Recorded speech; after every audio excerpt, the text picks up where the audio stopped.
Bonjour et bienvenue à votre podcast Éducation Famille. Mon invité de cette semaine est un de mes partenaires débatteurs sur la chaîne Nouveau. Associé principal chez Public Stratégie et Conseil, il a débuté sa carrière dans le domaine politique à l'âge de 18 ans en tant qu'attaché politique au niveau fédéral. Les 10 années suivantes, il a travaillé dans des cabinets fédéraux, municipaux et provinciaux, cumulant une vaste connaissance du fonctionnement de l'appareil gouvernemental et des processus décisionnels. En 2008, il décide d'orienter sa carrière vers les relations publiques, la gestion de crise et les communications d'entreprise. Il travaillera donc en tant que relationniste auprès d'entreprises réputées telles Fujifilm, Tim Hortons et conseillera différentes organisations, dont entre autres l'Ordre des dentistes du Québec.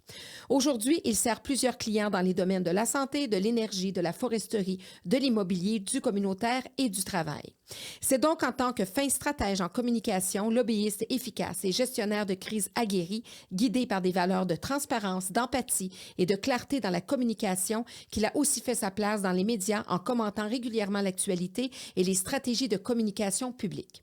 Conjoint de Caroline et père de Raphaël, 8 ans, et d'Alexis, 4 ans, il vient aussi échanger avec nous sur sa vision d'éducation et sur son rôle parental. Je reçois donc un débatteur avec lequel je consens plus que je ne débatte, puisque nous sommes habituellement sur la même longueur d'onde.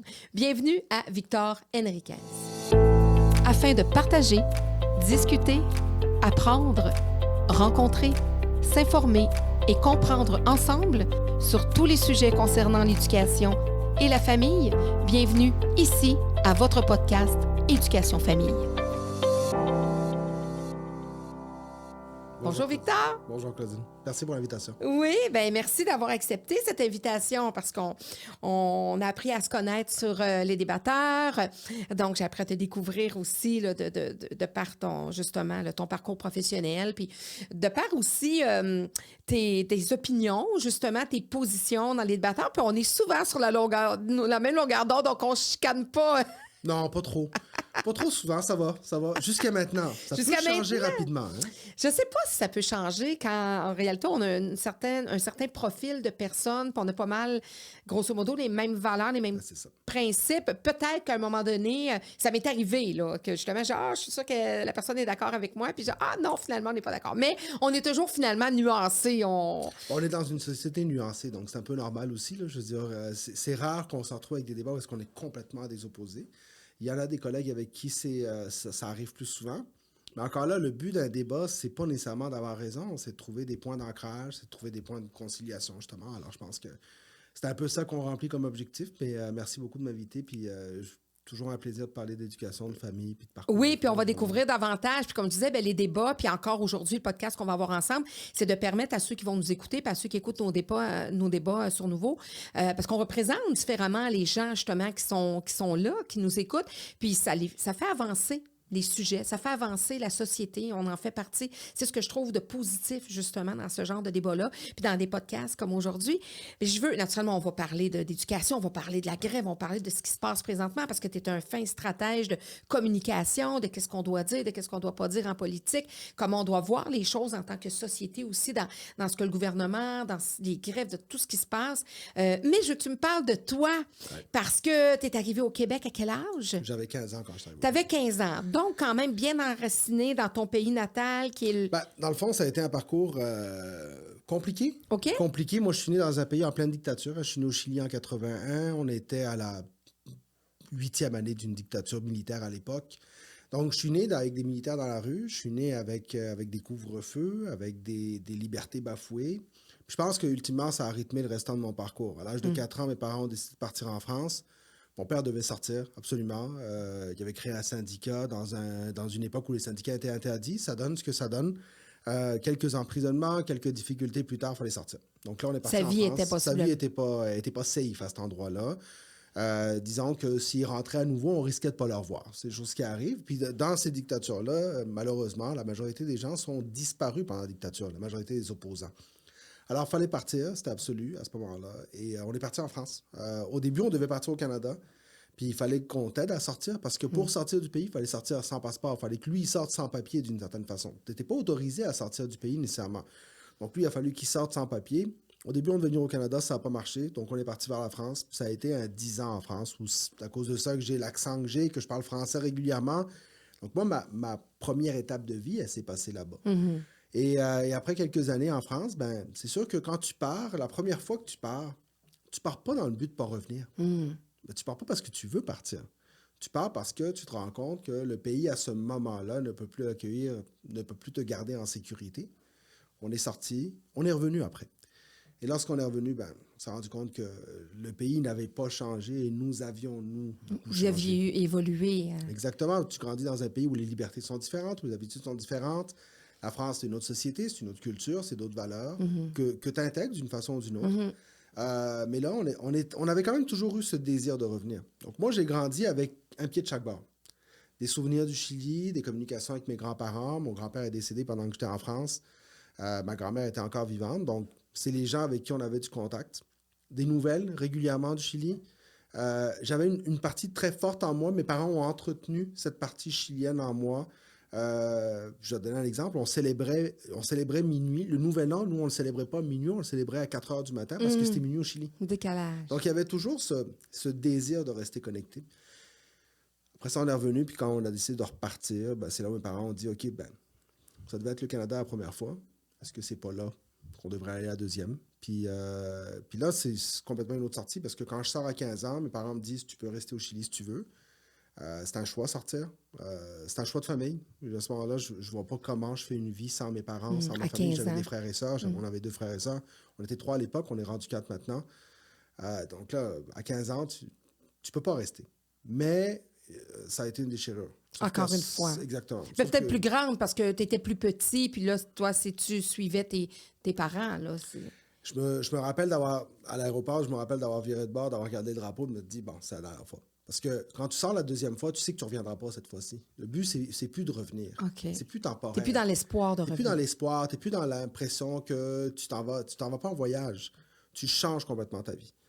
Mais je pense qu'en même temps, c'était correct, c'était nécessaire. Puis tu vois, la deuxième fois, on n'est pas resté accroché. On fait minuit à minuit maintenant. La coupure c'est faite. Il n'y a plus de décalage horaire. Là, c'est rendu, on est parti dans le but de faire notre vie ailleurs, point. Et ça nous a amené à une aventure extraordinaire depuis, c'est quoi? Je suis arrivé en 95, donc ça va faire 30 ans bientôt, 28 ans, au Canada. Vous êtes arrivé directement au Québec? On est arrivé directement au Québec. On parlait français. C'était notre avantage. On voulait arriver à Montréal. Donc là, c'était directement Montréal à ce moment-là. Ça a été compliqué. Il a fallu qu'on parte au Mexique une couple de mois faire des papiers. On est revenu après, mais au bout, je te dirais, après 3 ans, tout était stabilisé. On avait fait notre choix. C'est ici que notre vie se passait. Puis à partir de là, on a commencé à construire. Et là, tu arrives à 15 ans au Québec, en plein hiver? En plein hiver. Je pars de Santiago, il fait 34-35 degrés. Et là, on arrive à Montréal, il y a une tempête de neige. Je me souviendrai toujours, on sort le soir, puis il devait faire moins 20, moins 25. C'était l'époque, 95, il y a encore des hivers. Les hivers étaient durs au mois de décembre. Aujourd'hui, on a des hivers durs au mois de janvier. Là, à l'époque, le changement climatique n'était pas encore arrivé, je pense. Et j'oublierai jamais le changement de température. Je suis sorti de l'aéroport, j'ai regardé ma mère, comment ça, je sens plus ma jambe? J'avais l'impression de geler, mais je n'étais pas habillé pour aussi, on va se le dire. Là. Je dis, moi, des manteaux d'hiver, c'est pour 10 degrés, manteau d'hiver. Oui. Alors, ça a été un choc. Ça a été un choc thermique. Ça a été le choc de la neige. Je pense que j'ai vu une tempête de neige le lendemain. Puis, j'avais habité en France où j'avais vu de la neige. Mais ça, je pensais que j'avais vu de la neige. J'avais rien vu encore. Mon premier 30 cm de neige, j'étais comme, OK, ça, c'est de la neige. C'est quoi ça? Alors, tu sais, il y a eu un choc très rapide. En même temps, j'adore le froid maintenant. Donc, je pense que j'étais au bon endroit. Mais le changement de température, là, 70 degrés de différence, là, je l'oublierai jamais. La sensation que j'ai eue de regarder ma mère, de faire comme, pourquoi déjà? Faut savoir qu'à ce moment-là, on a le choix entre le Canada ou l'Australie. OK. Ça a pris plusieurs années avant d'accepter le choix de ne pas être en Australie, surtout l'hiver. Mais bon, on s'habitue jamais au froid, mais on aime le froid au bout de la ligne. Disons que les araignées sont moins grosses au Québec. Moi, c'est peut-être ça aussi qui me rassure. C'est ça qui me rend heureux quand même. Tu as quand même 15 ans. Tu es adolescent, tu t'étais fait des amis en France, même si tu avais l'espoir de retourner. Se déraciner à 15 ans, c'est quand même, puis pour une deuxième fois, laisser ses amis derrière soi, devoir se refaire un réseau social, c'est important le réseau social quand on est adolescent. Ça se passe comment pour toi? Ben, c'est dur. C'est sûr que c'est dur parce que ton attachement envers les gens n'est pas le même. Hein. Je veux dire, moi, par chance, j'avais gardé quelques amis en France, pas énormément. Là. Je pense qu'encore aujourd'hui, j'ai contact peut-être avec 2-3 personnes avec qui j'ai grandi en France. Honnêtement, avec ça, j'ai été au Chili, ça a été 1 an et demi. Hein. Il n'y avait pas de réseaux sociaux dans le temps. Non, exactement, ça n'existait pas. Je pense que j'ai retrouvé des gens à l'apparition des réseaux sociaux. Puis la période au Chili était 1 an et demi, donc oui, je me suis fait des amis, mais j'ai pas nécessairement eu le temps de créer des longues histoires. Donc je pense que je suis arrivé ici un peu dans le néant. Ça a été difficile. Puis en même temps, quand on est jeune, on s'adapte. Hein. Puis au moins, tu n'avais pas la frontière de la langue. J'avais pas la frontière de la langue. J'avais la frontière de l'accent, par exemple. Ici, avec un accent français, on a l'impression qu'on ne parle pas la langue. Mais avec un look hispanophone, ça déconcerte un peu. Les là, gens pensent que tu es marocain en partant. Donc je parle en arabe. C'est vrai. Donc mes premiers amis étaient algériens marocains, justement. Mais non, je me suis rapidement fait d'une petite gang qui sont encore des amis proches aujourd'hui. Là. Donc, il s'est créé... Les gens sont accueillants au Québec. Moi, c'est une des choses qui m'a frappé le plus. C'est que j'avais habité en France parce que les clivages sont extrêmement forts. Oui, c'est un ghettoise les pays gens. où on ghettoise les gens. C'est un pays qui se ghettoise lui-même. C'est un pays qui avait... Puis pour toutes sortes de raisons, là, qui sont justifiées ou pas, c'est un pays où le racisme est très présent. Le vrai racisme existe en France. Moi, je l'ai vécu en étant jeune. Je sais c'est quoi du racisme. Au Québec, on peut avoir tendance à poser des questions. On peut avoir tendance à avoir une certaine peur. Ignorance, peur. Une peur de ce qui ne nous ressemble pas. Mais il y a un accueil automatique. La chaleur humaine est là. Les gens veulent t'accueillir. Les gens veulent te donner la place que tu vas leur donner. Puis si tu veux t'intégrer, ils vont t'intégrer, ils vont t'accueillir à bras ouverts. Si tu parles français, déjà, ça aide. Ensuite, si tu veux apprendre le Québec, si tu veux apprendre c'est quoi le Québec, les gens vont te l'apprendre. Moi, j'ai eu la chance d'avoir des gens extraordinaires dans mon parcours. Des professeurs d'histoire qui m'ont appris l'histoire du Québec, qui m'ont appris à aimer le Québec, à comprendre le Québec, à comprendre des questions aussi simples là, de pourquoi, c'est quoi cette différence français-anglais. Je veux dire, moi, je viens d'un pays où la France, c'est 100% français. Le Chili a été colonisé par les Espagnols, mais on a gardé la langue, donc le clivage n'est pas le même. Ici, tu arrives dans une réalité linguistique très différente. Tu veux comprendre ça. Tu veux comprendre les mouvements qu'il y a au Québec. Mais j'ai eu des gens qui m'ont accompagné. Parce que l'intégration, c'est pas quelque chose que toi, tu fais. Tu t'intègres quand toi, tu veux et que les gens t'aident. Au Québec, il y a toujours des gens pour t'aider quand toi, tu veux. C'est un échange. Mais il faut que tu veuilles. Et ça, c'est important. Puis à 15 ans, tu veux parce que tu as besoin. Parce que tu as besoin de te faire des amis, tu as besoin de t'intégrer, tu as besoin de rentrer dans le moule rapidement. J'avais des parents qui étaient au père ouvert là-dessus aussi, qui comprenaient que cette fois-ci, on ne rentrait pas en mode on met un pied de chaque bord. Là, on s'en vient ici, c'est les 2 pieds au bon endroit. Notre vie. On vit notre vie ici.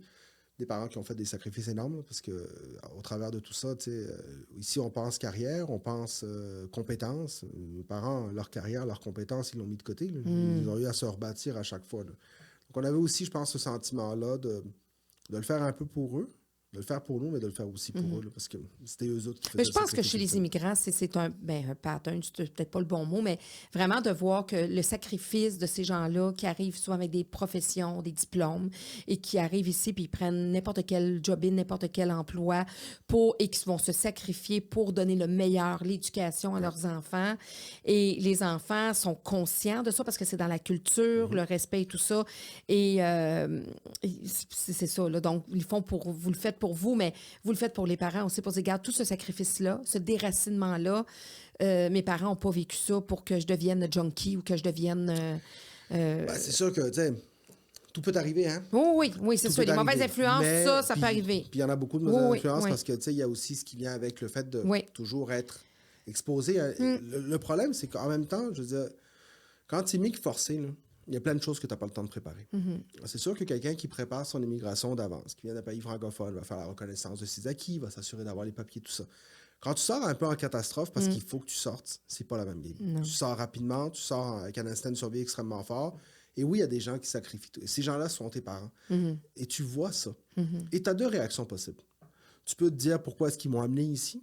Puis j'en ai vu des gens dire « Hey, moi, je retourne parce dans qu'ils mon n'ont pas pays d'origine. » compris les enjeux. Parce qu'ils n'ont pas réussi à faire le lien. Parce qu'ils n'ont pas réussi à se sentir chez eux ici. Puis il y en a pour qui ça devient un automatisme, puis une obligation de dire « Je ne peux pas me permettre de ne pas réussir. Réussir quelque chose. » Puis la notion de réussite est différente aussi. Moi, mon père a étudié en droit, ma mère a étudié en comptabilité. Aujourd'hui, mon père travaille encore à 76 ans. Ils ont refait des études ici. Non, ils ne sont pas refait d'études. Okay. Ils ont pris des jobs. Okay. Mais c'est ça la différence, c'est que tu fais des études. Ici, tu fais des études dans le but de faire une carrière. Mes parents m'ont appris que faire des études, c'est une première étape. Et après ça, il y a la vie. Et la vie peut t'amener à plein de choses, plein d'opportunités, plein de besoins, de réalités. Et aujourd'hui, mon père travaille dans les cuisines de la CHSLD. OK. Et il est encore Mais extrêmement de actif. formation, il est avocat. De formation, il est avocat. Alors, mais ça prend ça pour vivre. Et il est très heureux dans ce qu'il fait. Puis il continue à travailler parce qu'il veut continuer à travailler. Puis c'est quelqu'un qui valorise le travail. Mais cet apprentissage aussi t'amène à ce que l'éducation, tu la vois différemment. La formation, tu la vois différemment. Puis les opportunités, tu les vois C'est différemment plus la aussi. valeur de la personne qui rentre en ligne de compte. Tu vas finir par te débrouiller. Tu sais, moi, ultimement, j'ai pas fini mon cégep, j'ai pas fini mon université. J'ai fait des cours, j'ai été à l'université, mais jamais fini mes formations. Ça ne m'a pas empêché d'avancer. Est-ce que je recommanderais à mes enfants de faire ça? Probablement pas. Parce que l'instinct, ils n'auront pas le même. Moi, c'était instinctif de dire, ben, je veux faire ça. Bon, c'est où sont mes outils? Donc, ils peuvent être à l'école. C'est une autre réalité, autre temps, autre mœurs, comme on Apprends dit. aussi à aller chercher les outils ailleurs qu'à l'école. Ça existe. C'est le chemin le plus compliqué. C'est pas nécessairement le moins intéressant. Alors, c'est un peu ça que le parcours t'amène. Tu sais. Puis, on a souvent tendance à idéaliser puis, moi, je trouve ça un peu dommage de dire, c'est pas parce que tu es immigrant que tu comprends mieux certaines difficultés. Je pense que c'est juste que le détachement fait qu'il y a des choses que tu prends moins pour acquis. Puis là où le chemin devrait être normal, tu comprends que le chemin normal n'existe pas nécessairement. Moi, c'est la différence majeure que je vois. Parce qu'il y a des gens ici qui grandissent avec des difficultés identiques aux celles d'une famille immigrante, qui vivent des drames humains, même encore plus grands. Sauf qu'il y a cette conviction qu'il n'y a rien de stable, il n'y a rien de sûr, parce que toutes les certitudes que tu peux avoir en étant jeune, ben, lorsque tu changes, lorsque tu es déraciné, elles disparaissent. Oui, puis le déracinement, là, le Québec est tellement grand. Quand tu arrives en région, là, quelqu'un du Lac-Saint-Jean ou quelqu'un de la Gaspésie qui s'en vient à Montréal, c'est un sacré déracinement. Là. Tout à fait. Puis l'inverse aussi. Bon, c'est pas d'un pays à l'autre, mais c'est quand même un déracinement parce que c'est deux mondes. Tout à fait. Alors, comme tu dis, là, des fois, tu n'es pas obligé d'être un vrai immigrant. Puis il y a aussi ton parcours de vie. Toi, donc, tu dis que tu as fait des formations, mais tu as étudié en quoi? Tu es à l'université?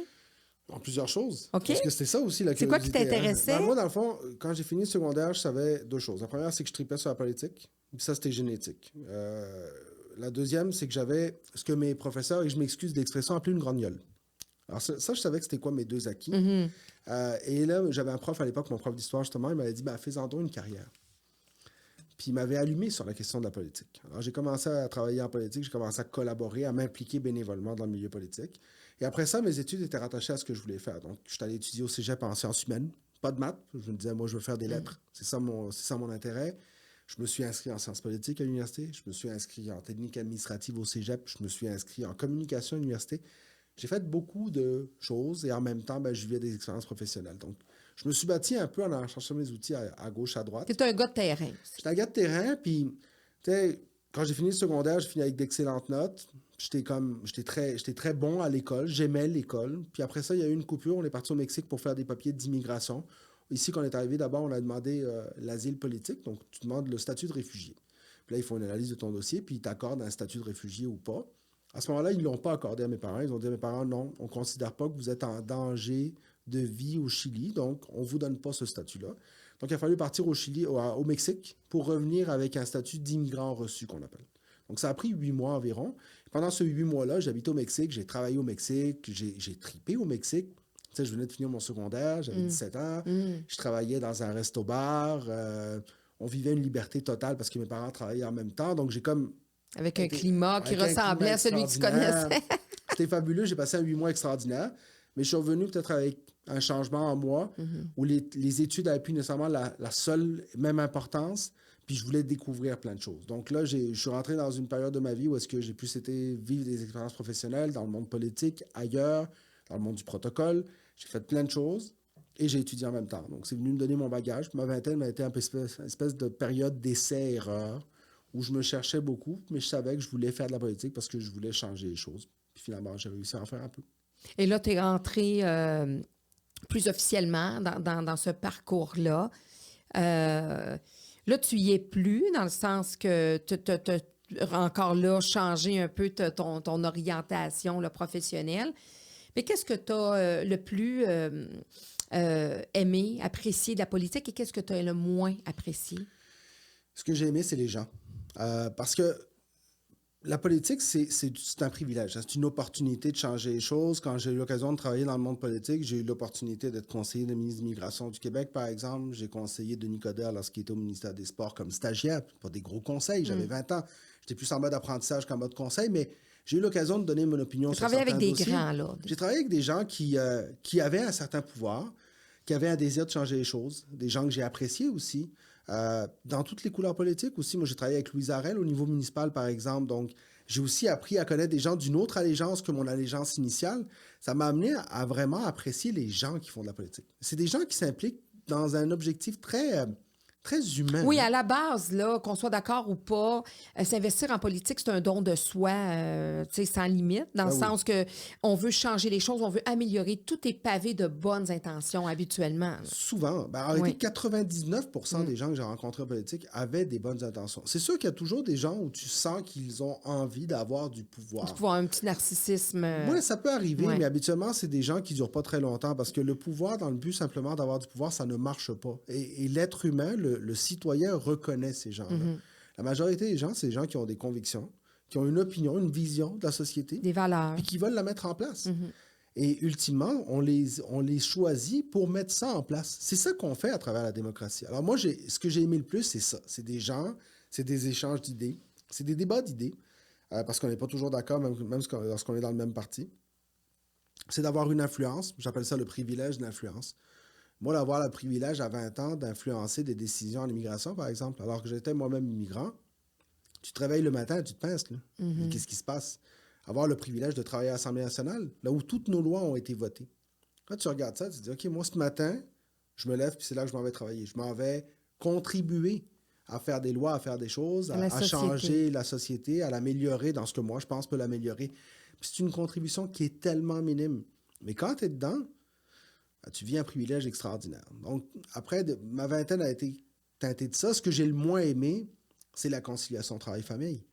C'est le sacrifice qui est ultime. J'ai vu des gens, des élus se séparer, des familles se déchirer. Tomber malade. Des gens tomber malades. C'est beaucoup. C'est un investissement à plein temps. Là. C'est plein temps. 7 jours sur 7. C'est 3 jours à Québec, le reste à Montréal. C'est les soupers spaghettis le soir, c'est les fins de semaine qui sont prises.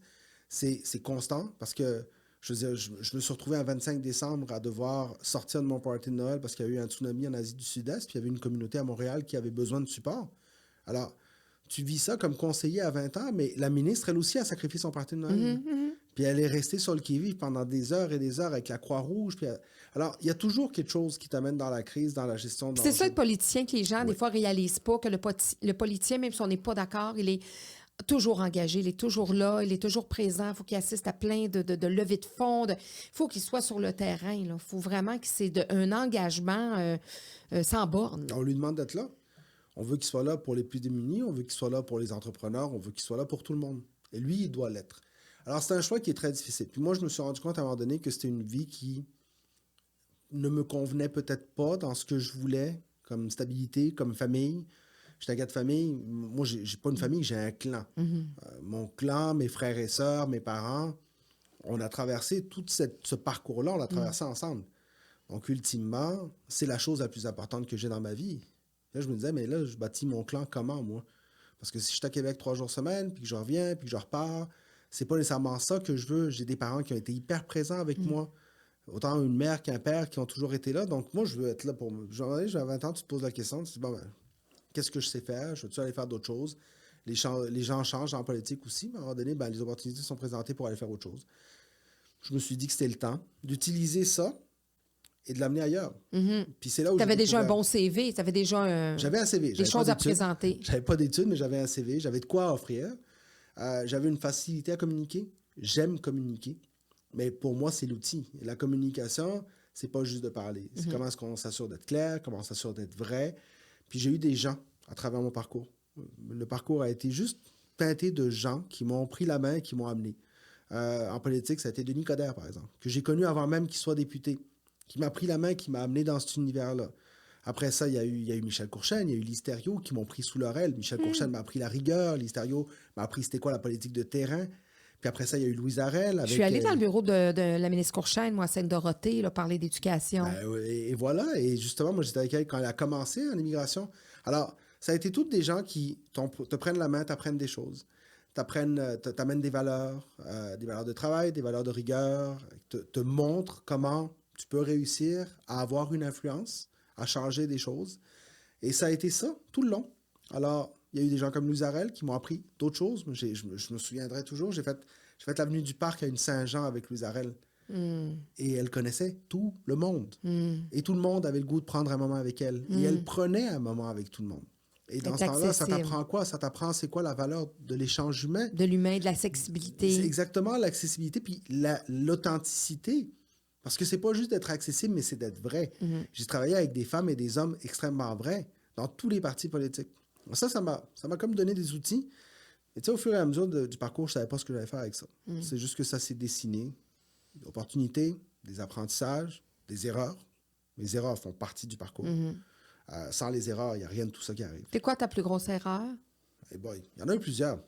Tu peux m'en donner plus qu'une? J'ai eu des erreurs en business parce que des fois, je me suis trompé. Je suis quelqu'un qui... L'erreur en affaires, c'est des fois de partir et de ne pas savoir ce que tu fais, de ne pas te former tout de suite. Je te dirais que ça a été dur. Moi, je ne suis pas un gestionnaire. Moi, je suis un créateur. Je suis un créatif. J'ai plein d'idées. Et avoir des idées sans avoir des gens avec toi qui sont capables de les réaliser, ça ne sert pas à grand-chose. Alors, tu sais, ça a fait partie de mes erreurs. C'est sûr que lâcher l'école, ça n'a jamais été un bon choix parce que ça a complexifié le parcours. J'aurais probablement pu le faire, de faire les deux. J'aurais pu mettre plus d'efforts, mais est-ce que j'aurais voulu sacrifier ma vie sociale, par exemple, qui à 20 ans était hyper importante pour moi? Mais tu sais quoi? Dans ma vie sociale, j'ai appris d'autres choses. Alors, je regrette pas, mais si j'avais recommandé aujourd'hui, oui, je pense que lâcher l'école, c'est une erreur. Un peu des deux, ouais, c'est ça. C'est ne pas faire mon droit à 20 ans, c'est une erreur. J'aurais probablement aimé beaucoup faire mon droit. Je suis pas sûr que j'aurais été avocat, mais j'aurais pu avoir une carrière intéressante. T'aurais ton diplôme en main pour venir cimenter la crédibilité puis tout ton travail que tu as fait dans ton CV. C'est l'assise que tu crées. Hein? Le CV, c'est un passeport. Le CV, je veux dire, le diplôme. Oui. Le diplôme, c'est un passeport. Le CV, c'est un autre passeport. Moi, j'avais le CV, mais je n'avais pas le diplôme. Alors, à chaque fois que je rentrais, il y avait des barrières à l'entrée. Oui, puis j'allais dire aussi, il devait avoir le regard aussi des fois des autres, parce que c'est un milieu politique où justement, c'est souvent des gens qui ont fait des doctorats, des médecins, des avocats, des gens qui ont déjà eu une profession, donc possiblement qu'il y avait le regard aussi des autres qui était un peu différent. Tu sens ça? Non, en politique, ça a été... Je te dirais qu'en politique, ce qui m'aidait beaucoup, c'est que j'avais un réseau.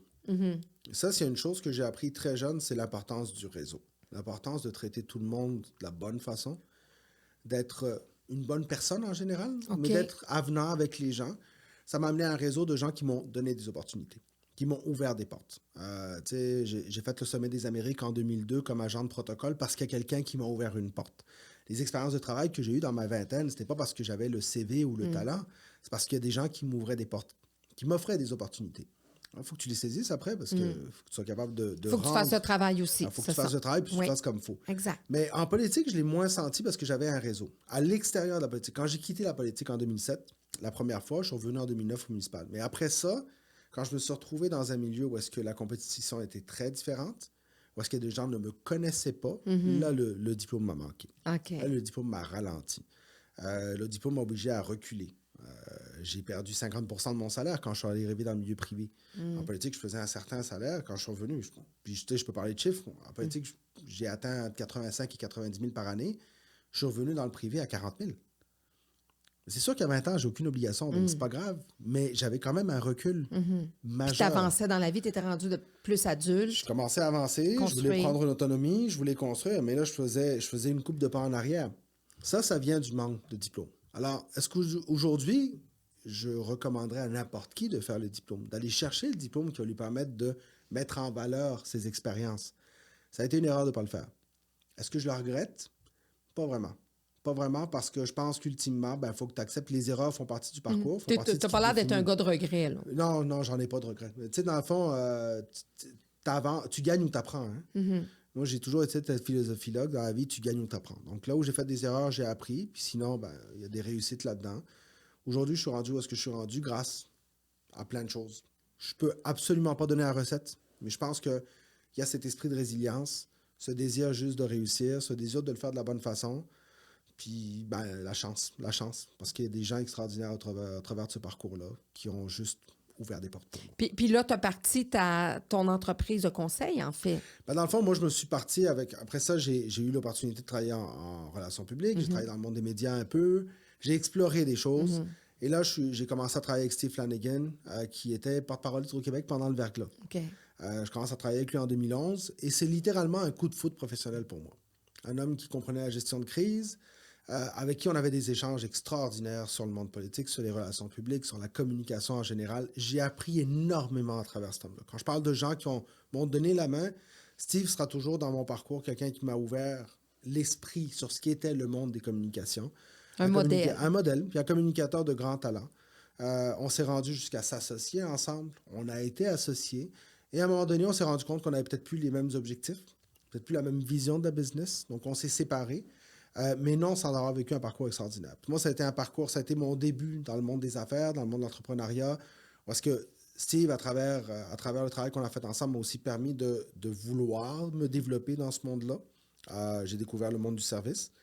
Et finalement, quand on s'est séparés, j'ai décidé de continuer avec notre troisième associé, Gilles Dauphin, qui a toujours été là pour moi, qui encore aujourd'hui est mon associé et qui est un homme aussi extraordinaire qui m'a amené cet équilibre-là. Donc moi, je n'ai jamais rien fait tout seul. J'ai aucun mérite. J'ai saisi les opportunités, puis j'ai eu des gens extraordinaires dans mon parcours. Je pense que autant Denis, Lise, Michel et Louise Harel ont été des gens marquants dans mon parcours politique. Steve et Gilles ont été des gens marquants dans mon parcours professionnel après. Puis aujourd'hui, ça vient s'ajouter à ça. Donc, je suis parti en affaires, oui, mais je suis parti en affaires peut-être plus par besoin au début que par désir de savoir c'était quoi. Aujourd'hui, j'ai le bonheur de vivre l'entrepreneuriat, de vivre la liberté qui vient avec ça, de vivre les opportunités qui viennent avec ça, les difficultés aussi, mais encore une fois avec des associés qui m'ont fait confiance. Et là, qu'est-ce que tu fais à ce moment-là à travers là, comme travail? Parce que je sais que tu as représenté des entreprises, vous offrez plusieurs services là, dans cette firme-là. Là. Nous, ce qu'on fait, c'est qu'on accompagne des gens qui, ultimement, veulent communiquer. Communiquer avec qui? Avec le grand public, communiquer avec le gouvernement, communiquer stratèges en avec communication pour dire non, ça, tu dis pas ça, non, ça, tu fais pas ça. Ça fait attention, pas comme ça, soit plus clair, soit plus direct. Donc, on est des accompagnateurs en communication. L'image. La réputation, je te dirais. Okay. Pour moi, l'image, c'est ce qu'on voit. La réputation, c'est ce qu'on entend, c'est ce qu'on ressent.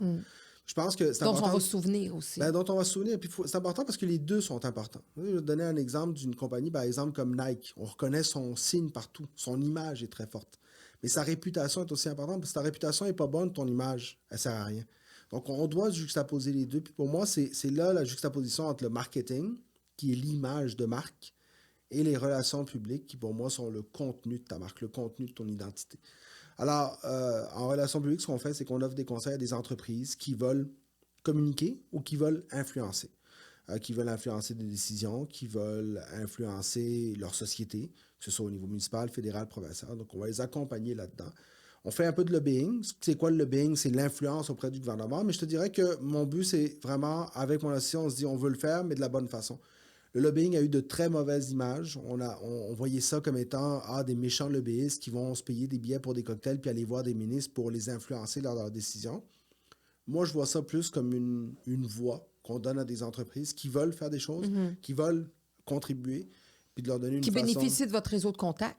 Qui bénéficient de notre connaissance du réseau. Okay. Parce que, tu sais, un réseau de contacts, n'importe qui peut faire ça. Tu t'en vas une couple de jours sur Grande Allée à Québec, tu vas rencontrer des élus, tu serres des mains, tu rencontres des gens... Puis je veux dire, moi, je ne connais personne en politique qui a fait avancer un dossier parce qu'on a pris un verre ensemble. Non. Les gens font avancer des dossiers parce qu'il y a un win-win. Parce qu'on présente le dossier d'une façon qui est claire. Parce qu'on trouve ce qui est gagnant pour le décideur autant que gagnant pour celui qui veut avancer son projet. Notre travail, c'est d'analyser les projets pour qu'il y ait des win-win. C'est les win-win qui te font avancer. C'est à travers ça qu'on réussit à convaincre des gens d'appuyer un projet d'affaires, par exemple, ou d'appuyer un changement législatif, ou même dans le public, d'appuyer une entreprise, parce que les gens veulent gagner quelque chose. Alors, c'est ce principe-là qu'on amène en communication. Aujourd'hui, on conseille des gens dans le milieu énergétique, dans le milieu de la santé. Pendant la COVID, on a fait beaucoup de gestion de crise, parce que c'est sûr que lorsque quelqu'un voit sa réputation attaquée ou entachée, il doit se défendre. Il doit amener sa parole, il doit dire les vraies affaires, il doit être transparent. Donc, on accompagne également des entreprises là-dedans. Donc, on les accompagne à communiquer. C'est ça qu'on Qu'est-ce fait. qui a évolué depuis que tu as débuté et maintenant, 2023? C'est quoi les enjeux pour les entreprises maintenant? Les canaux. Il y a tellement de canaux de communication.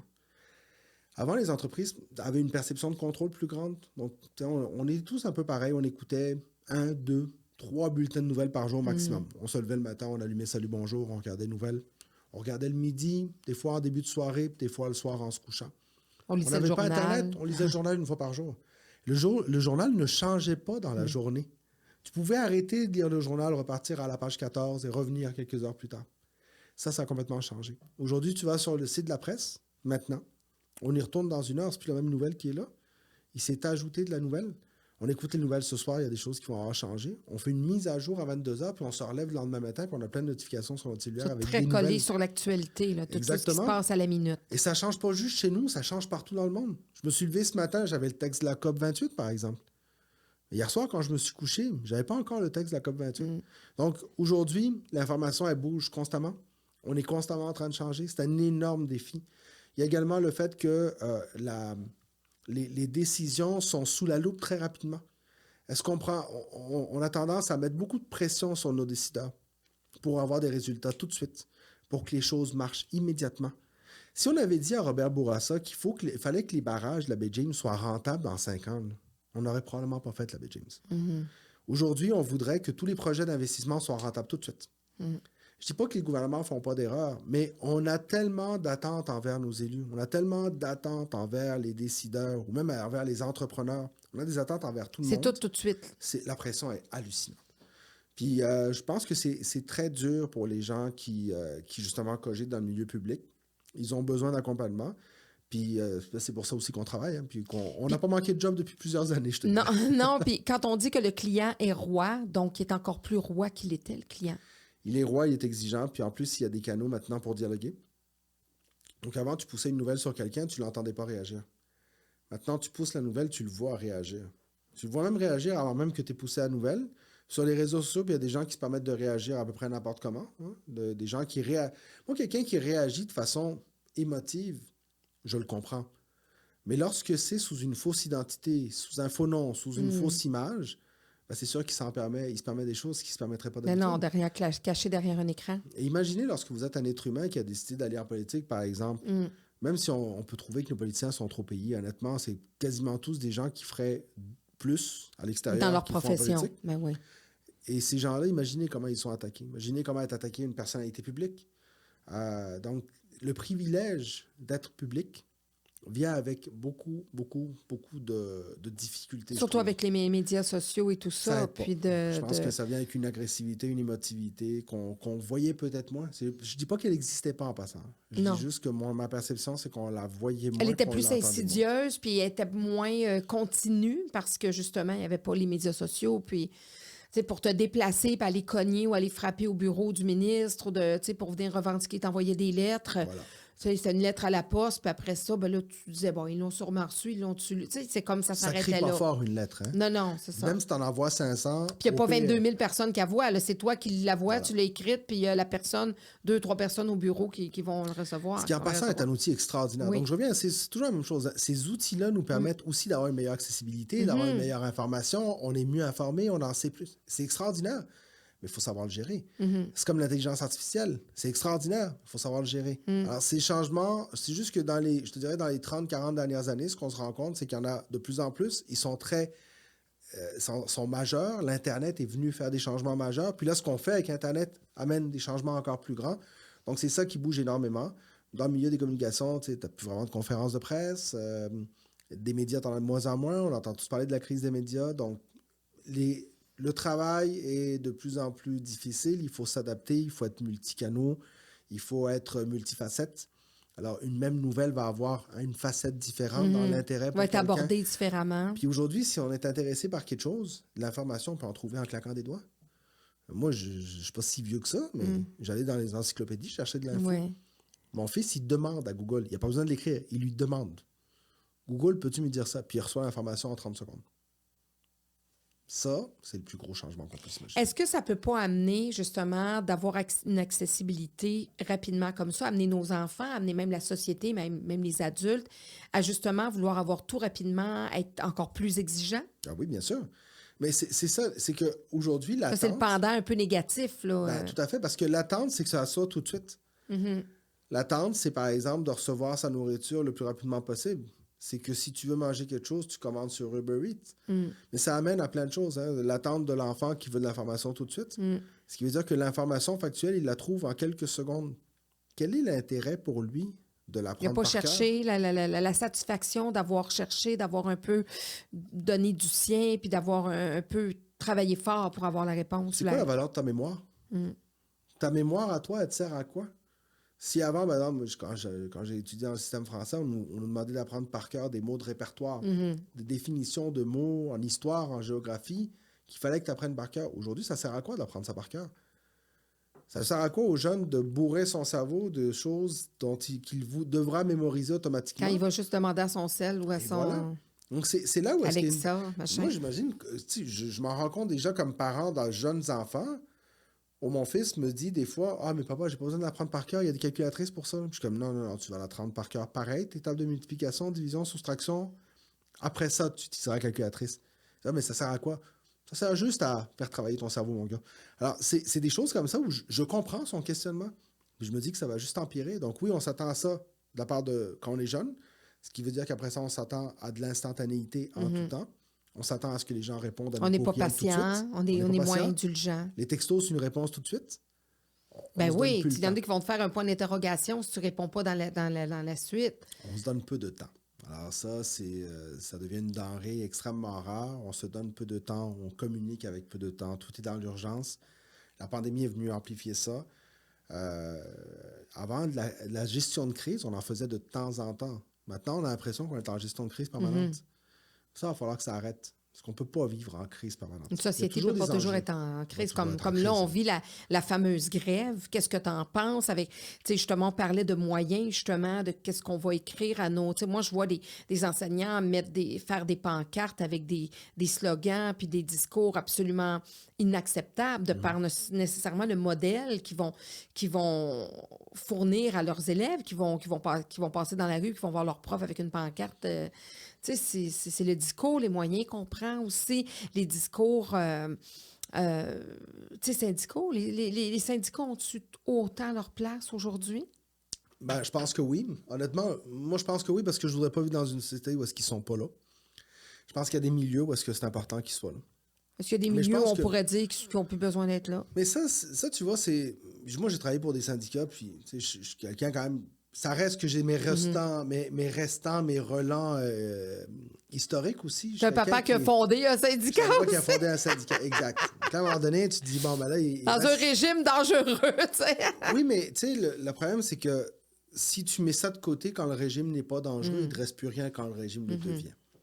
Donc, moi, je me suis toujours posé la question de dire, attention, lorsqu'on dit que le syndicat n'a pas besoin, rappelons-nous de ce que ça a amené. Mais ça ne veut pas dire qu'on peut remettre en question ce que c'est devenu, par exemple. C'est ça. Moi, je suis d'accord avec toi. L'espèce de mauvaise habitude de certains, puis pas tous, il y a des chefs syndicaux que je respecte énormément, il y en a d'autres pour qui j'ai plus de misère avec leur discours, mais le fait de personnaliser les débats, pour moi, ce sera toujours un enjeu. La vérité, c'est que je connais personne en politique qui se lève un matin et qui va se dire « Hey, aujourd'hui, tu sais quoi, je vais me mettre des syndicats à dos. » Non. On peut avoir des visions différentes, mais ultimement, tout le monde vit avec des obligations. Que ce soit des obligations financières, que ce soit des obligations budgétaires, que ce soit ultimement une espèce de nécessité d'équité, par exemple, entre les différentes professions. Les gens au gouvernement ne font pas les offres qui sont sur la table sans une analyse qui vient de plus qu'une personne. Alors, quand je vois des pancartes où est-ce qu'on traite Sonia Lebel de tel nom, on traite François Legault de telle autre chose, là, j'ai de la misère. On n'est pas capable de mettre le mot monsieur et madame devant leur nom. C'est quand même des ministres, c'est quand même le premier ministre. Je voudrais même pas qu'on les nomme, moi. Si c'était juste de moi, je comprends, il y a un choix avec ça. Mais ultimement, ce n'est pas leur seule responsabilité. Puis si le système ne marche pas aujourd'hui, c'est certainement pas à cause de la personne qui est arrivée il y a 3 ans. Ou Ben non, ans, parce qu'il y en a eu d'autres avant lui. Ça fait 30 ans que notre système d'éducation, on le met un peu de côté. Exact. Donc là, on a une responsabilité partagée. La question, c'est comme société, qu'est-ce qu'on choisit? Mais de personnaliser ces débats-là, pour moi, c'est jamais productif. Ce qui me dérange à ce moment-là aussi, il y a 2 choses. La première, c'est qu'on personnalise les débats, mais ça arrive à chaque grève. Ultimement, je vais m'en remettre. Je pense que c'est très personnel. J'ai une admiration. J'ai une profonde affection pour les gens politiques. Puis quand je les vois se faire attaquer personnellement, je me dis, come on. Honnêtement, Sonia Lebel, qui était présidente du Conseil du Trésor, je suis convaincu qu'elle se lève le matin en espérant régler. Ben oui. Elle veut régler. Mais elle n'a peut-être pas le choix aussi de dire non à certaines choses. Elle a un travail à faire. Elle a un travail à faire. Puis ultimement, ce travail-là, on les a choisis pour le faire. Si on n'est pas content, on les évaluera au moment de l'examen. L'examen, il est en 2026. Puis derrière Sonia Lebel, justement, derrière le ministre Legault, etc., il y a des stratèges, comme toi, tu as déjà été, qui les conseillent fortement, que c'est leur spécialité, c'est leur Puis derrière eux, il y en a d'autres. Oui, parce qu'il y a de la donnée, il y a de l'analyse. Il y a une délégation, là. Je veux dire, au ministère des Finances, il y a du monde qui calcule, là. L'offre de 9 milliards, elle ne sort pas de nulle part. Puis si on ajoute 1 milliard, il faut que ça vienne avec d'autres choses parce qu'il y a du monde qui l'ont calculé. Donc ça, j'ai l'impression que des fois, on l'oublie un peu facilement. L'autre élément, c'est qu'à un moment donné, en ce moment, on a des enfants qui sont à la maison depuis le 21 novembre. On est rendu au 13 décembre. Et j'ai l'impression que tout le monde s'en fout. Mm-hmm. Puis ça, je commence à être tanné. Je commence à être tanné qu'on me dise qu'il y a un droit à ci, un droit à ça, mais que le droit à une éducation, le droit à l'instruction publique, qui est un droit pour nos enfants, personne ne s'en occupe. Puis, qui devrait être un service essentiel. Ça là-dessus, pour moi, c'est clair. Et Dr. Julien a fait des sorties là-dessus. Oui. Il y a de plus en plus de spécialistes qui se prononcent. C'est la plus longue grève dans le milieu de l'éducation. Et là, je reviens, je comprends les revendications des profs. Honnêtement... On les comprend, puis on est tous d'accord. 100%. Puis j'admire leur travail. Mais à un moment donné, c'est parce qu'on ne peut pas mettre nos enfants en stand-by pour des chicanes d'adultes. Là, les enfants devraient être à l'école. Oui, on leur a enlevé... Moi, certains en train de faire du piquetage, d'autres en train d'enseigner, une rotation, comme dans les hôpitaux, comme dans les services essentiels. Et moi, je me dis, si on veut vraiment redorer l'éducation, puis on veut redonner le blason à l'éducation, là, c'est lettre de noblesse, mais justement en faisant ça un service essentiel. C'est essentiel, l'éducation. C'est un service essentiel. Ça devrait même pas...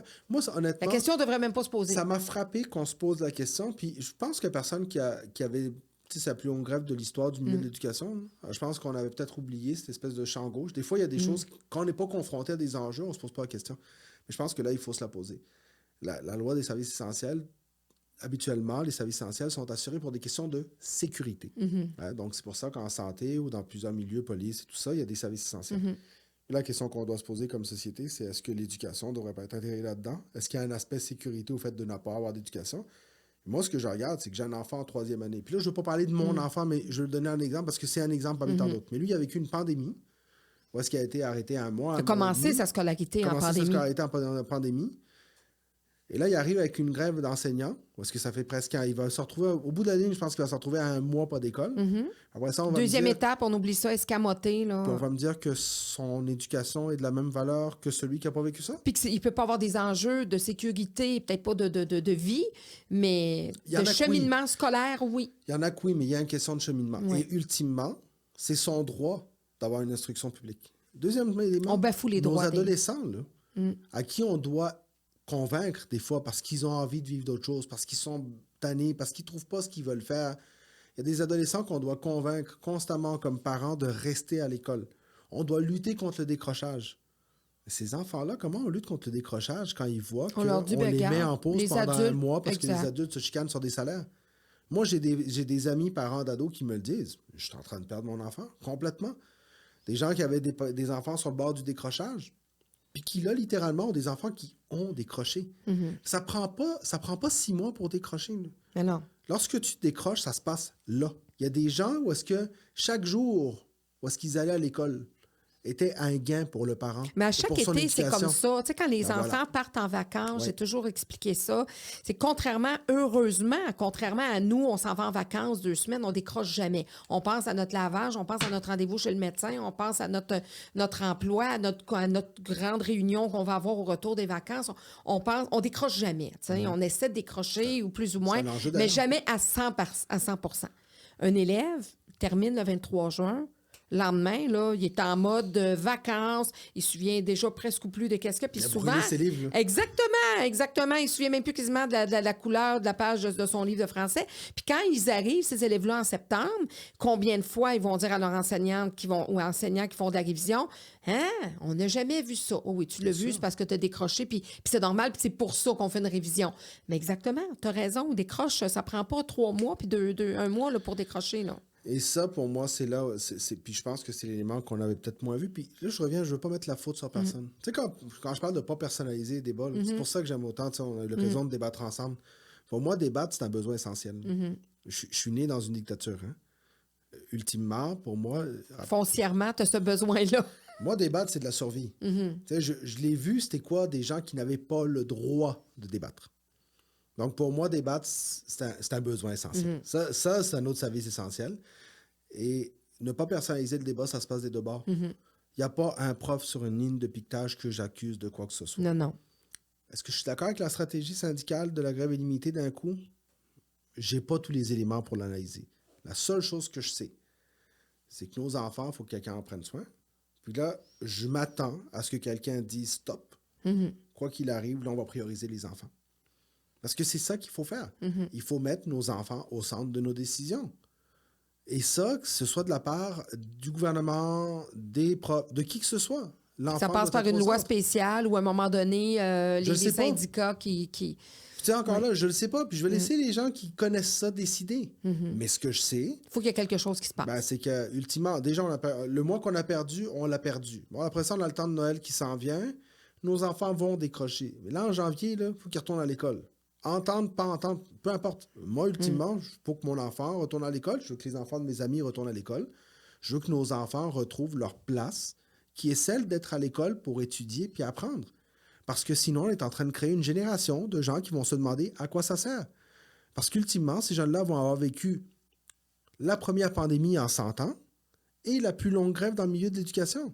Et ça, il n'y a personne qui va me faire croire... En moins de 5 ans. Il n'y a personne qui va me faire croire que ça n'a pas d'effet. Puis honnêtement, ça a des effets sur les plus jeunes, mais sur les ados, c'est une catastrophe. Puis on va devoir s'en occuper. Alors là, moi, c'est les deux éléments qui me dérangent. Puis les enseignants aussi, je veux dire que les enseignants, lorsqu'ils vont retourner en classe, les mêmes parents qui appuient, là, tous les parents, toutes les personnes qui appuient, puis j'en fais partie, qui appuient les enseignants, par rapport à la grève, il ne faut pas oublier que les enseignants, lorsqu'ils vont retourner à l'école, c'est eux qui vont devoir conjuguer avec le retard scolaire. C'est eux qui vont devoir conjuguer avec les élèves qui vont décrocher, les élèves qui vont questionner, les élèves qui vont être ailleurs. C'est eux qui vont devoir justement aussi conjuguer et gérer les parents qui vont faire de l'ingérence, qui vont les avoir appuyés durant la grève, mais une fois que la grève est finie, qui vont dire, regarde, bon, c'est parfait. Moi, je t'ai appuyé pendant la grève. Ça a duré 1 mois et demi. Là, regarde la deuxième étape. Et là, tu as mis mon fils en échec. Qu'est-ce que tu as fait pour rattraper la mois de grève que tu as fait? Moi, je t'ai appuyé, là, tu as fait la grève. Mais il y a une affaire. Là, tu es en train de t'attaquer à mon enfant parce qu'ils vont voir une attaque. Ils ne comprendront pas la nuance. Ils vont dire, bien là, mon enfant, moi, je me serais attendue à ce que mon enfant, quand même, réussisse. Parce que première étape, là, il y avait 62. Pourquoi, là, il y a 57? Il est en échec. C'est sûrement pas en lien principalement à cause de la grève. Ou oui, il y en a une partie, mais c'est quand même le prof qui va devoir gérer ça. C'est sûr que c'est toute le prof cette qui va devoir gérer situation-là, ça va être encore pire lorsqu'ils retourneront.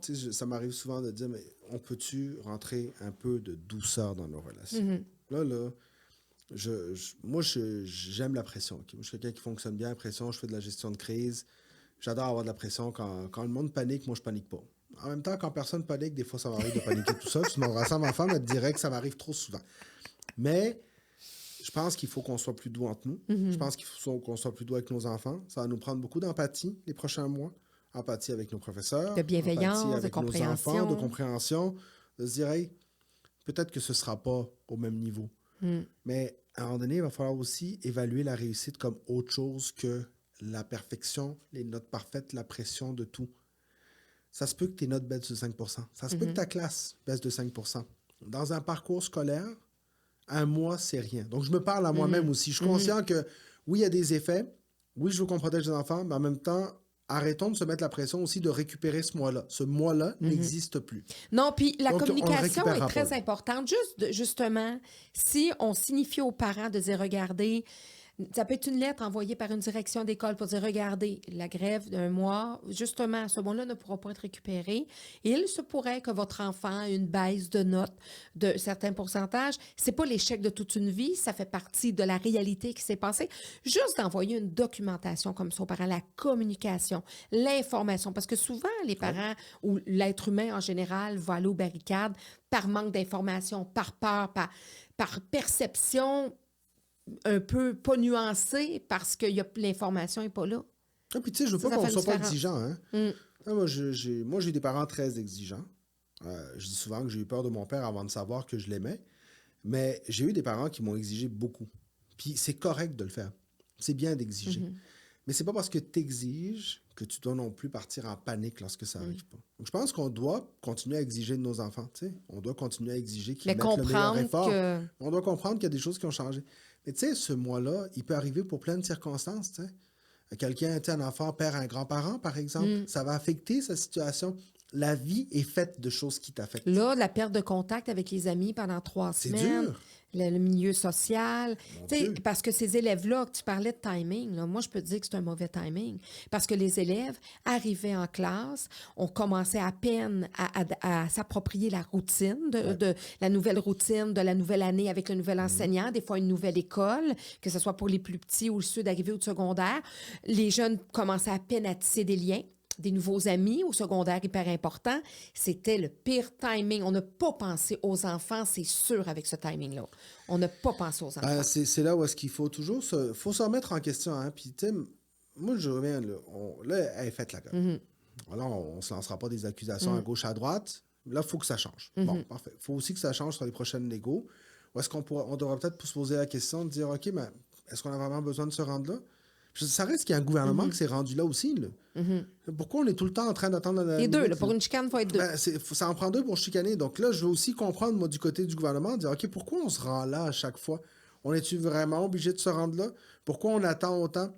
Ça prend quoi, là? On enferme tous les chefs syndicaux avec le gouvernement pour leur dire, OK, vous sortez de là quand vous réglez? Des fois, comme citoyen, j'aurais le goût de leur dire, OK, guys, on va louer une belle salle, vous allez rester là-dedans. Quand vous aurez fini votre chicane, on barricade tout le monde. On va vous donner Juste la du clé pain pour puis de sortir. l'eau. Exact. C'est nous autres qui va décider quand est-ce que vous sortez. Au bout de la ligne, c'est nous autres qui payent. Alors, tu sais, ça me tente des fois. Je vis ce rêve-là. Mais bon, c'est pas une bonne idée. Non. Mais tu comprends ce que je veux dire. Tu sais, je suis comme, là, on peut-tu... Et malheureusement, parce que, tu sais, ces gens-là ont le droit de revendiquer. Les professeurs, ultimement, c'est la base de notre éducation. Sans eux, il n'y en a pas La d'éducation. démocratie, mais tout est dans la façon aussi de le faire. Oui. Moi, je trouve que c'est ça. Malheureusement, je trouve qu'il y a un dérapage. Je trouve que quand on est enseignant, on doit avoir un certain décorum pour lorsqu'on s'adresse, même sur les réseaux sociaux. J'ai vu des histoires un peu d'horreur d'enseignants qui partageaient des discours de parents, mais vraiment haineux, puis avec vraiment un discours vraiment de bas étage. Et je me dis non, parce que ce même parent-là que tu partage dans sa lettre à Legault, parce que justement, il n'est pas capable de mettre le mot monsieur devant son premier ministre, ou peu importe qui, bien, ce même parent-là, là, qui a vraiment là, un discours odieux, mais c'est certain que le jour où un enseignant va le contrarier et ne répondra pas à ses exigences, il va écrire la même lettre. Ben, c'est clair. Puis, tu sais, mais ça, moi, je pense qu'il y a un peu d'effet pandémie aussi là-dedans. Sûrement. La pandémie, tu sais, il y a des éléments dans une histoire qui font ressortir le pire d'une société.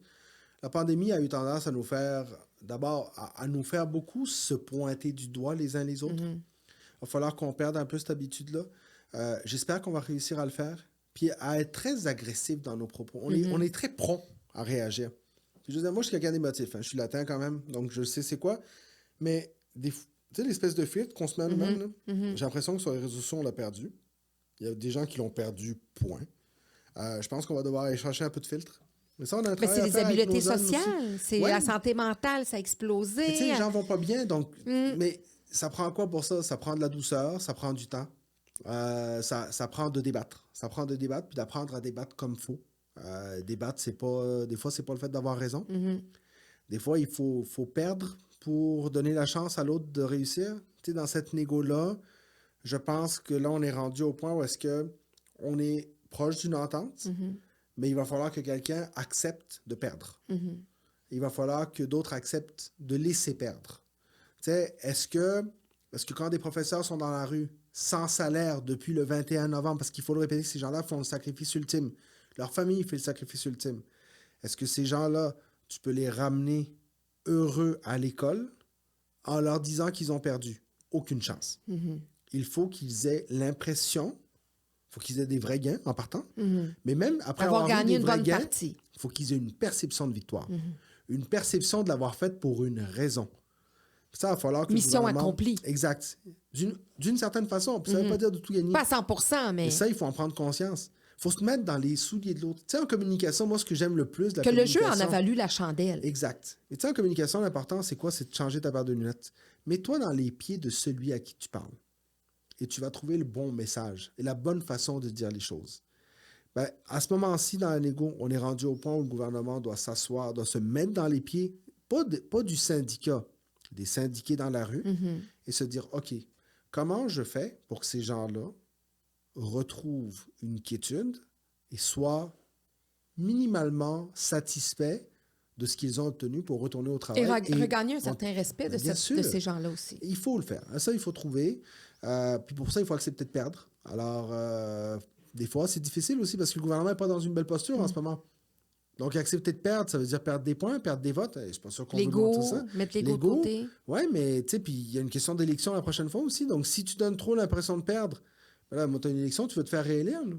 Alors, tu sais, c'est tout ça qui est complexe. Puis ça, on ne le voit pas souvent, mais cette jonglerie-là, c'est ce qui fait que nos sociétés C'est une forme de jeu d'habileté stratégique. C'est très stratégique. C'est très stratégique, mais derrière tout ça, il y a des enfants et des familles qui en paient le prix. Alors, si on était un service, justement, si l'éducation est un service essentiel, bien, tous les mascarades pourraient se faire. Et tout... tu comprends? On changerait la donne. Parce qu'il y a des milieux, en ce moment, on parle beaucoup des professeurs. Là, il y a les infirmières, puis il y a tout le personnel de soutien, puis il y a les éducateurs spécialisés qui sont en grève aussi. Puis là, c'est toute la fonction publique. Là.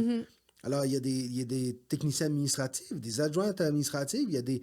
C'est beaucoup des femmes, on va se le dire aussi. Il faut être conscient de ça, arrêter de se mettre des voiles devant les yeux. Là-dedans, il y a beaucoup de femmes qui sont en train de sacrifier énormément et on doit prendre conscience. Mais qui travaillent job, souvent avec cœur, puis on prend ça pour acquis de dire, ben regarde, c'est des bonasses. Faut donner à ces gens-là. Les bonnes mères de famille, elles sont enveloppantes, elles sont compréhensives, elles sont dans la vocation à travers leur profession. La vocation est là, donc on est capable d'étirer à sauce plus. On doit absolument prendre beaucoup plus soin de ces gens-là et...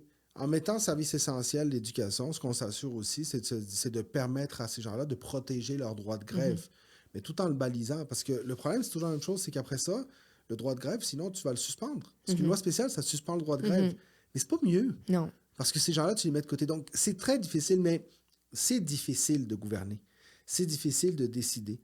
C'est un des plus grands apprentissages du monde politique, c'est que ce n'est pas une job facile. Les gens peuvent avoir l'impression que c'est simple. C'est jamais simple. Vous pensez que c'est simple, mais il y a 3 facettes que vous ne voyez pas de la job. Puis mon travail aujourd'hui, c'est de montrer ces facettes-là du monde qui sont à l'extérieur. Oui, parce que souvent, en politique, tu as des entrepreneurs. On va prendre, par exemple, M. François Legault, qui était justement un grand PDG, qui a construit une entreprise quand même en bourse et tout ça. Et donc, ça peut être facile de dire, ben, que je sois médecin puis que j'ai géré, par exemple, une équipe de médecins, on peut peut-être penser de dire, ben, écoute, je m'en vais à la politique, c'est de la gestion, mais c'est complètement différent. Là. Ils arrivent avec des enjeux complètement différents. Disons que l'équipe KPI, comme on dit, là, les points d'évaluation sont très différents. Le retour sur investissement n'est pas le même. Et au gouvernement, on gère des humains. On gère une société. C'est complexe. Parce qu'il y a plein de strates dans une société. Oui. Une des beautés de la politique, c'est d'avoir des gens qui ont géré dans certains milieux, amené cette expérience-là dans d'autres choses. Alors, il y a un mélange qui se fait. On apprend énormément. Mais il y a aussi le fait qu'en politique, on a des gens avec des principes différents, avec des valeurs différentes. On parle beaucoup des valeurs québécoises. Oui, il y a des valeurs qui nous sont communes, mais il y a des valeurs aussi sur lesquelles on peut différer. Et c'est correct de le faire. Mais tu prends un parti comme Québec solidaire, puis tu prends des gens à CAQ qui sont à des années-lumière l'un de l'autre dans leur vision de la société. Mais ils représentent. Ils représentent une partie de notre population. Exactement. Et le gouvernement, sa job, c'est de mettre tout ce monde-là à la même page. Bonne chance. C'est tout un défi. Alors, ça vient avec... Mais on en parle. Puis tu disais tout à l'heure, puis effectivement, en tant qu'individu dans la société, c'est de s'informer. Ouais. Parce que, je vais le dire un peu de façon crue, mais gérer des cons, c'est très facile. Oh, ben, bien sûr. Tu comprends? Des gens pas instruits, qui s'informent pas, qui écoutent pas des débats, qui prennent, tu sais, qui n'ont pas une ouverture. Parce que si tu t'informes et que tu restes ancré dans toi, tes convictions, puis que tu n'as pas d'ouverture à ah oui, ah ben regarde, c'est important. Ah ben oui, OK, j'avais pas vu ça.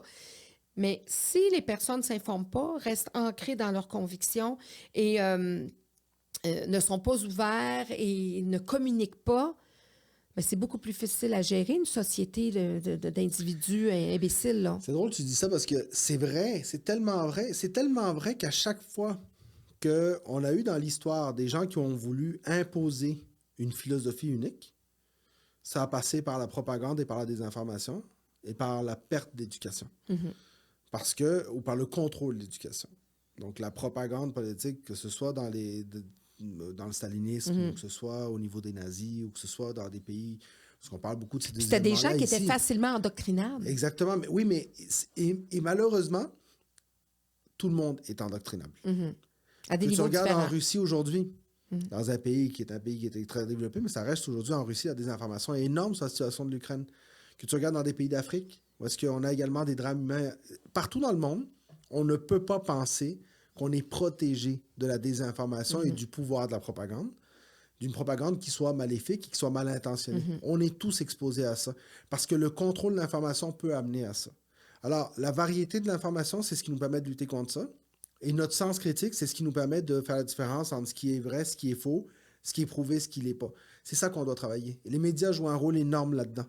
Mais même les médias peuvent aussi devenir un outil de propagande. Regarde, en Russie, c'est exactement ça. On a des médias contrôlés par l'État qui sont un outil de propagande. Donc, on doit avoir ce sens critique. Puis même nous, on peut contrôler nous-mêmes parce que si on consulte tout le temps la même chose, par exemple, ben, Facebook puis les médias sociaux vont nous envoyer ce qu'on aime consulter. Alors, si on n'essaie pas de diversifier nos recherches ou de diversifier des thèmes ou justement là, pour élargir nos connaissances ou notre vision, on va toujours avoir les gens qui nous disent la même affaire. Fait qu'on dit, ah ben c'est vrai, regarde, elle aussi a dit ça. Ah ben c'est vrai, quand lui aussi a fait un podcast là-dessus. Ah ben regardons, c'est vrai.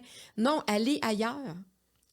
Ben, tu sais, et c'est là la différence entre ce qu'on fait ensemble à la télé, c'est quoi? C'est de l'opinion souvent, mais c'est la différence entre l'opinion et l'analyse et le factuel. Et le factuel, c'est ce qui ne change pas. La table est blanche. Elle n'est pas bleue, elle est blanche. Ça, c'est un fait. Après ça, la table est belle. Ça, c'est une opinion.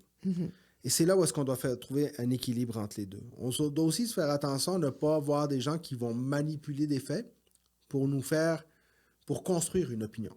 Ce qu'on voit souvent en propagande, c'est ça. C'est des gens qui vont prendre plusieurs faits, vont les mettre ensemble, et mis ensemble, vont influencer ton opinion. Et pourraient même arriver à te faire croire que la table est bleue. Oui, parce qu'ils vont mettre ensemble des éléments qui vont te faire douter sur les faits.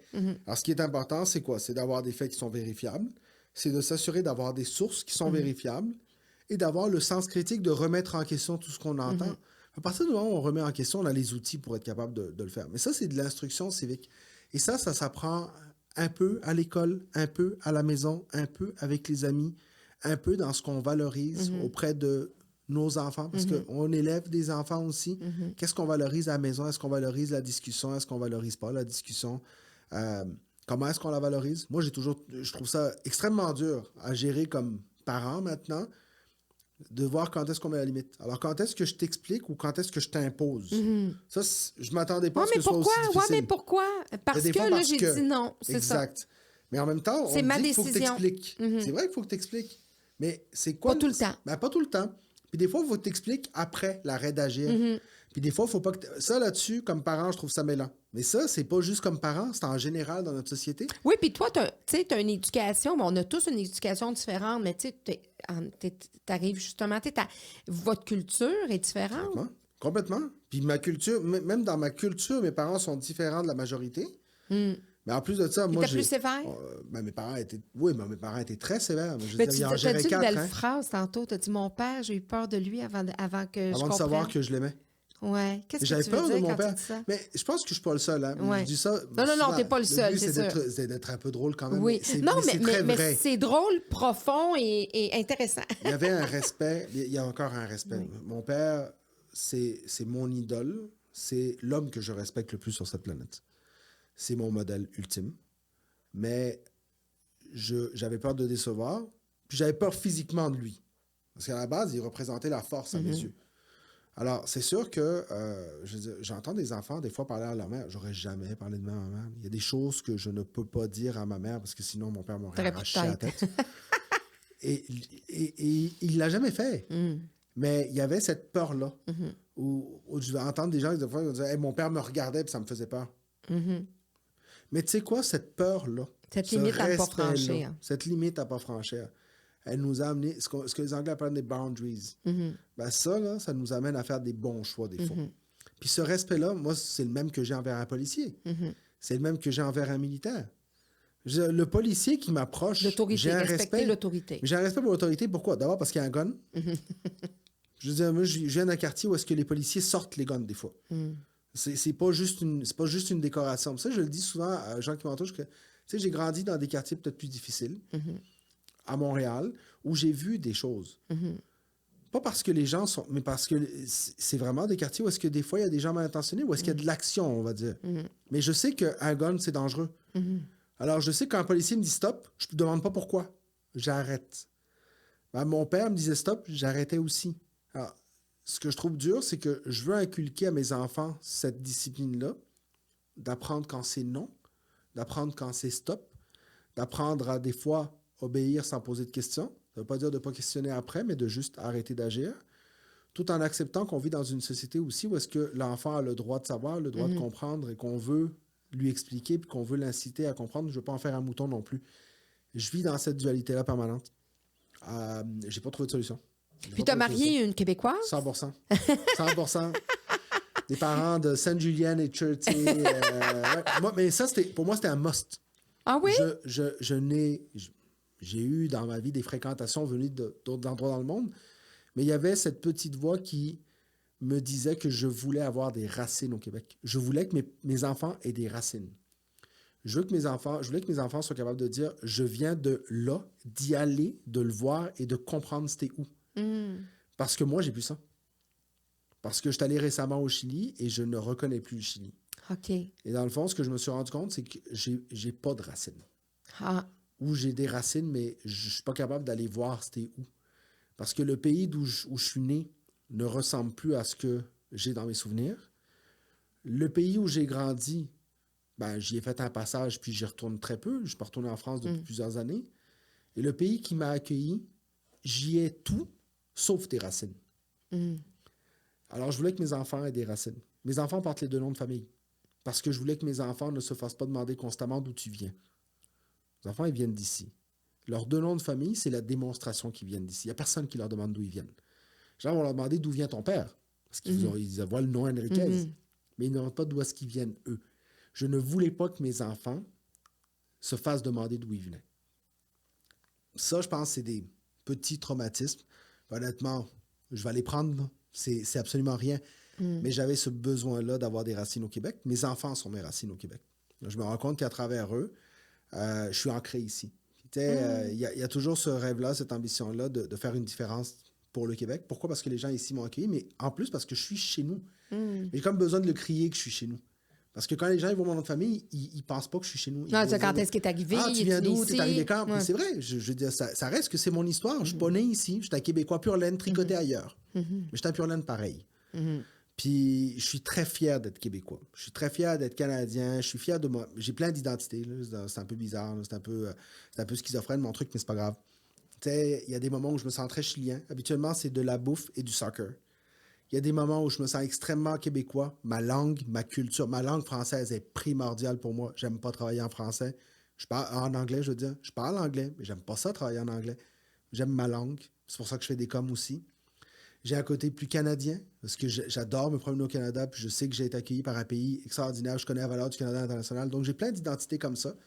Alors, je vis bien avec ce côté-là. Mais pour moi, c'est un besoin. Sauf que tout ça, ben, ça amène à mixer des cultures, des identités, l'éducation, les enfants, vouloir créer quelque chose à long terme, vouloir laisser une marque. C'est un besoin. Puis, tu sais, vouloir laisser une marque, pas par ego, mais par besoin de contribuer. Puis parce que je me sens privilégié. J'ai le privilège non seulement aujourd'hui d'avoir contribué, j'ai le privilège d'être reçu ici. On m'accorde aussi le privilège de parler, d'avoir une voix publique. Tu sais, mon but, c'est pas d'être connu dans la vie. Mon but, c'est d'avoir une certaine influence, de pouvoir discuter. Et ça, je remercie. Je sais pas d'où ça vient. Mais la vie, ton parcours, les gens qui ont été significatifs pour toi, qui t'ont ouvert des portes. Mais tu sais, si ces portes-là se sont ouvertes, c'est parce qu'à quelque part, ils ont vu en toi une qualité de communicateur puis une bonne personne, comme tu dis. Tu disais tout à l'heure, l'important, c'est quand même être une bonne personne. Puis ça fait la différence aussi dans un parcours. Soyons gentils avec les gens. On peut-tu être doux avec les gens? Doux entre nous? Doux avec le monde? Sympathique. Tu sais, un sourire, ça a une valeur, un sourire.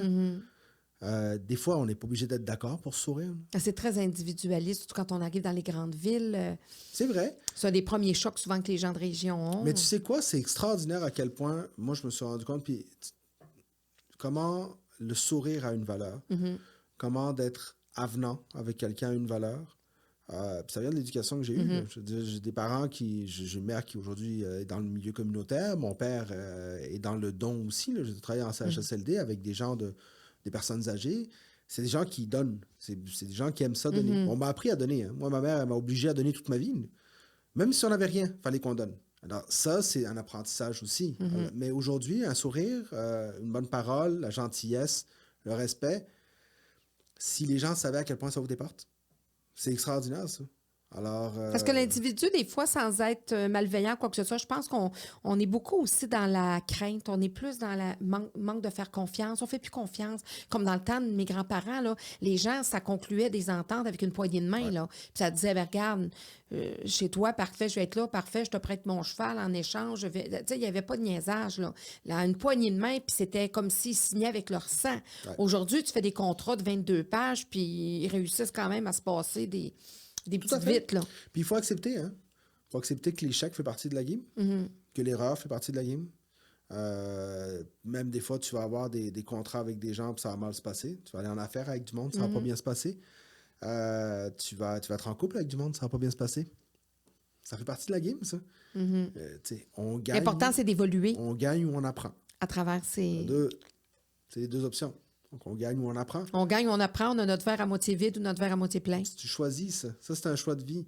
Mais c'est là où est-ce que, justement, il faut accepter que dans la gentillesse, ça ne veut pas dire que tu vas toutes les gagner parce que tu es gentil. Je veux dire que ça fait du bien. Honnêtement, perdre en sachant que tu as respecté tes valeurs. Tu peux coucher sur tes deux oreilles. Puis tu sais quoi, si dans tes valeurs, il y a le fait de ne pas être comme ça, c'est bien correct aussi. Je dis, moi, je respecte ça.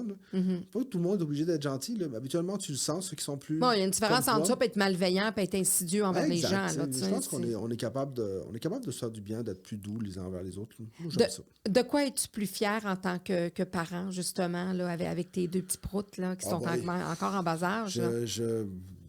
Qu'est-ce que tu disais? Là, je suis un bon père quand je fais ça. Là, Puis c'est où tu vois plus tes défis? Quand je passe du temps avec eux. Quand je passe du temps avec eux. Une des choses qui me rend le plus fier, en réalité, c'est l'amour de mes enfants pour le soccer. Pourquoi? Parce que... il y a un côté très latin là-dedans. Hein? Mon plus jeune écoute du soccer constamment. Mon plus vieux adore ça, c'est son sport. Là, c'est là que tu vois ses racines chiliennes. Ses racines sont là. Et moi, ce que j'aime à travers ça, c'est qu'on vit beaucoup de moments ensemble. Pour moi, le soccer, c'est une émotion. Le sport, c'est une colle humaine. C'est une colle sociale. Puis, je veux dire, moi, le soccer, ça a été ma colle sociale. Le soccer est le seul point en commun entre le Chili, la France et le Canada. C'est la seule chose qui m'a suivi à part ma famille. Alors, pour moi, le soccer, c'est plus qu'un sport. C'est une émotion, c'est une colle sociale. C'est un lien, c'est une façon pour toi. Tu sais, quand on bouge beaucoup, quand on émigre beaucoup, quand on a beaucoup de changements, on cherche des points d'ancrage, des points de stabilité. Moi, le soccer en est un. Ma famille en est un autre. Alors, c'est mes points d'ancrage. Et de l'avoir partagé, cette passion-là, ça me rend très fier. La curiosité de mes enfants, bien sûr. Je veux que ce soit des enfants qui veulent apprendre. J'ai la chance d'avoir une conjointe extraordinaire là-dessus.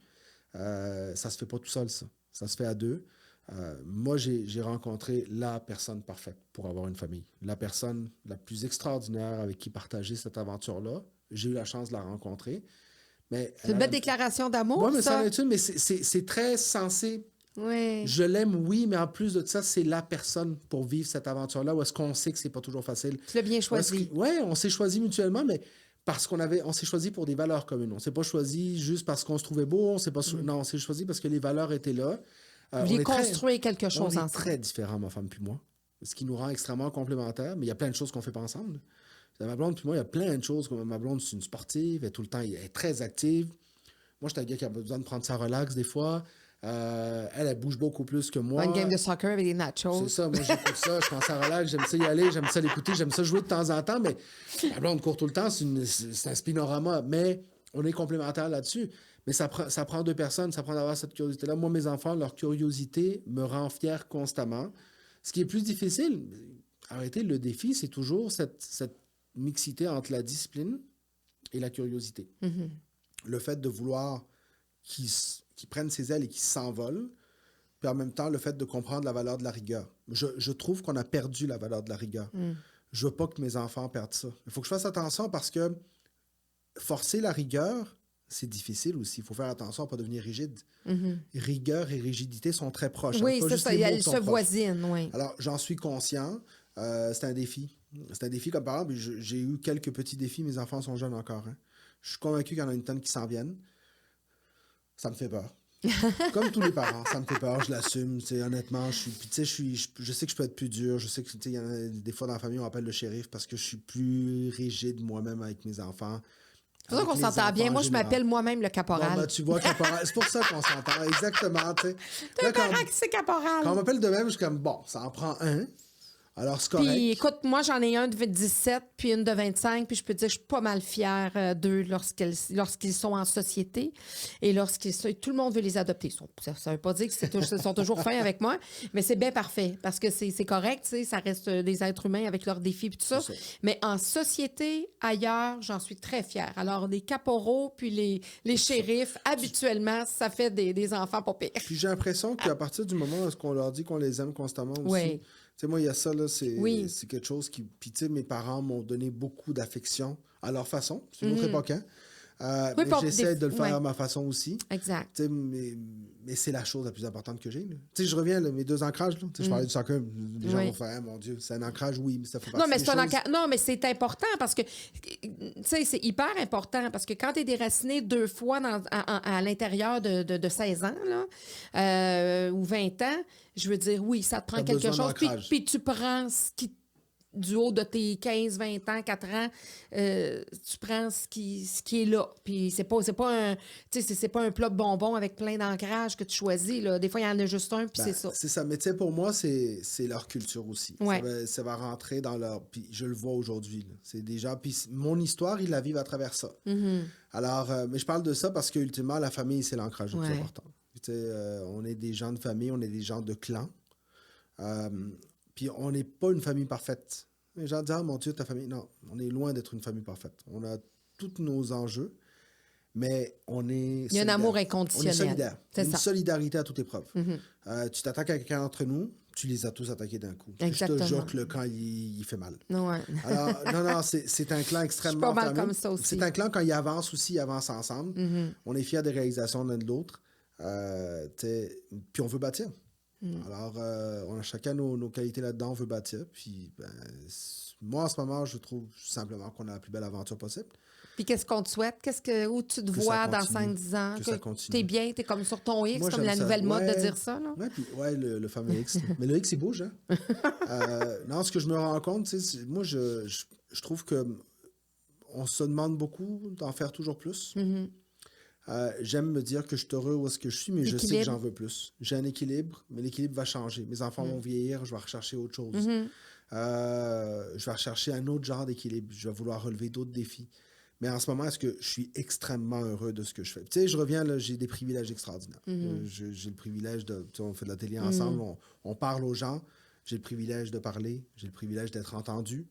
D'être reconnu, tu sais, dans le sens reconnu dans le sens, on parle pas de vanité, crédible. On parle pas d'être crédible. J'ai le privilège d'être crédible, j'ai le privilège d'avoir des amis, des gens extraordinaires, le privilège d'avoir une famille, le privilège de la santé. C'est plein de privilèges. Alors, dans ce temps-là, tu t'attends juste que ça continue. Merci, c'est ça. Tu dis merci, tu es reconnaissant. T'en veux pas nécessairement plus, tu laisses la vie te gâter. La vie guider. Exact.